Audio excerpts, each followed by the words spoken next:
There is a huge push towards optimizing instruments of good governance on the African continent.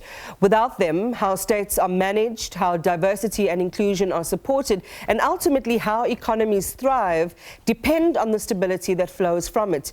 A dearth of regulatory frameworks and the encroachment of corruption are a threat to growth and progress. The much vaunted African Continental Free Trade Agreement as a formidable tool to create stable and inclusive economies that authentically work with citizens cannot become a reality without solid governance. So let's talk about the opportunities to amplify this through the use of digital technology. Brian Mpono is Group Marketing and Business Development Executive for the Technodyne Group and joins me now.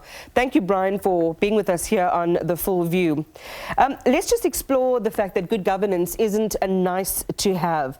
It is a sacrosanct social contract between citizens and the people that represent them and the people who are committed to serve them. Absolutely, Mon. You see, the tenets of good governance is exactly that, is accessibility, information, and accountability. We are just shy of 3 decades of a free democracy, a free country, and the policies that are in place are a good start for ensuring good governance. And where technology comes in is that ability to ensure that good governance happens. How so? There's millions of people with this tool in their hands, and we as a group are entrusted by big companies from outside of Africa in order to assist public and private sector to roll out and to better communicate with the citizen on the ground, because social unrest and rioting and picketing only happen because there is a discord of some sort between government and its citizens. That is not a poor reflection or an inefficiency on the government's part, because according to me, we have the best government in the world. We have the best policies in the world. Now is to communicate that to your LSM1 right up to 5, because there's a message that doesn't get to them, and I feel sometimes the message, when it goes from policy to its citizen, there's a loss in translation. Technology helps in diluting that information that gets to the citizens on the ground, so that they are able to engage and communicate using technology. And that's in the spirit of, inclusivity. Absolutely. It's not just the download of government, choosing their own platform in which to disseminate or to send information out to the community. It's a way that they can talk back and feedback to government. And these are important pillars of building trust.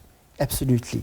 If I can just borrow from our president, recently he said, we are determined that South Africa must not be left behind by the digital economy, just as we are determined that no community and no person should be left behind in experiencing the vast benefits of being digitally connected to the world. That's what the president wrote in his newsletter. Now, at a level on the ground, when you talk digital economy, you talk 4IR. 4IR is not an event. It's not a destination.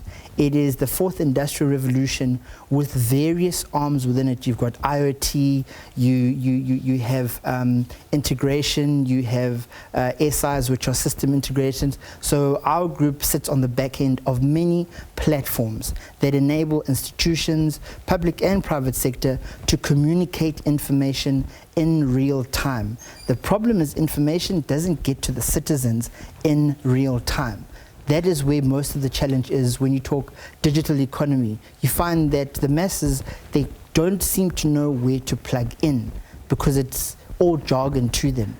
We assist from, like I said, LSM1 up to 10 in communicating that effectively, whether it's in any of the 11 official languages across the continent of Africa. Yeah.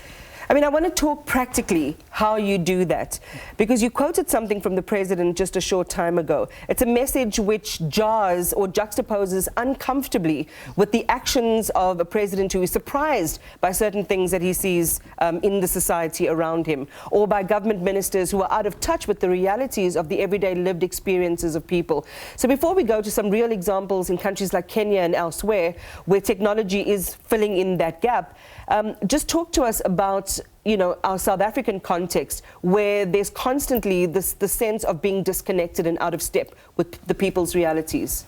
So the constant disconnect with people's realities comes in the form that there isn't a lot of technological platforms that assist public and private sector to communicate messaging. So information, because it gets lost in translation when the information, i.e. policy, doesn't get translated, whether Zulu, Xhosa or English or Shangane, to the citizens on the ground. Now where it gets lost is when that happens, when a person doesn't know, they revert to acting they act out of tune, if I can say that. So we are responsible for diluting that message at the back end and putting in platforms that ensure that what the policy says and what comes out at various levels of public sector gets to the ground by way of either a cell phone, an iPad, in real time. And in a way that is easily understood by a particular audience. All right, let's talk then about successes that you have already had on the continent, or successful technologies on the continent that promote this message of good governance and of building that connection between the state and the citizenry. Well, Iman, let's look no further than East Africa, a country called Kenya. Kenya, in many respects, is the Silicon Valley of Africa. And mind you, we are, as a South African company, you'll be proud to know that we have our stick in the ground there, and we are on the ground driving some of these solutions. Like there's a company in Kenya called Safaricom. We are the enablers at a platform level in communicating some of these messages. Because in Kenya, I'll take for example M-Pesa. M-Pesa in Kenya enables your young kid as early as 8 years old to go to a tuck shop and transact with no cash in the pocket, with no rands and cents in the pocket, but using a cell phone. Now this kid has probably had very minimal exposure to technology, as it were, but there is there's a communication tool in their hand. They are able to move money from their phone to the service provider. You drive down some of the Kenyan streets, you see even at tuck shops, there is M-Pesa. Now that there, we are able to take that same model and implement it here. I don't discard some of the methods of money transfer, wireless money transfer without bank accounts here in South Africa, but is it enabling the young kid on the street who probably has an IT degree or diploma and saying, I don't have a job, yet they have a tool in their hand that will enable them to engage the digital economy? Kenya is successful because they direct information, accessibility and accountability right to the person on the ground, no matter how old, because it's all about moving money in this day and age. It's all about moving money in real time. So very quickly, you know, what are the opportunities then here in South Africa, given we are digitally forward in many respects, cell phone proliferation is quite high. You'll see people with multiple handsets and so on.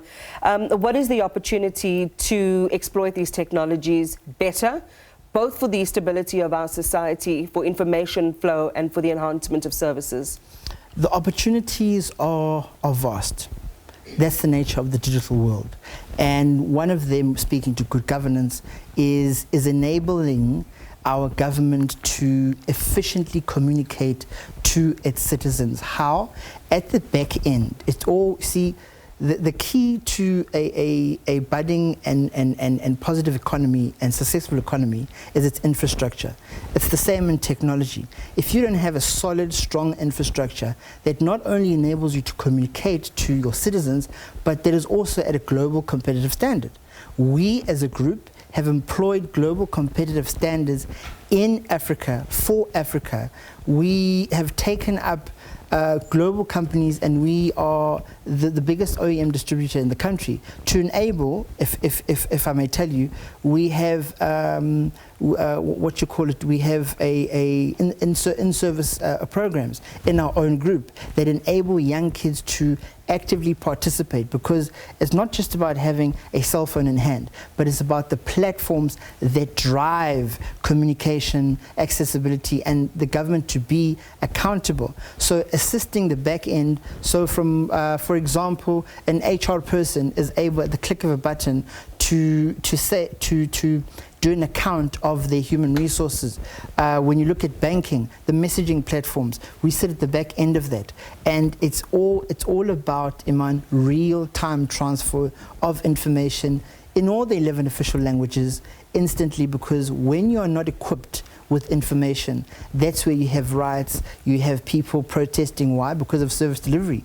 There are platforms that enable municipalities, they call them ERP systems, to communicate if there's a water loss problem, if there's an electricity problem in real time. Those are the opportunities, and we'll spend a month of Sundays digging into we will, which we don't have this Friday. Thank you. We don't. But really exciting to know the options and the scope of the technologies and the proliferation of that technology in South Africa for good governance, for both economic and social stability.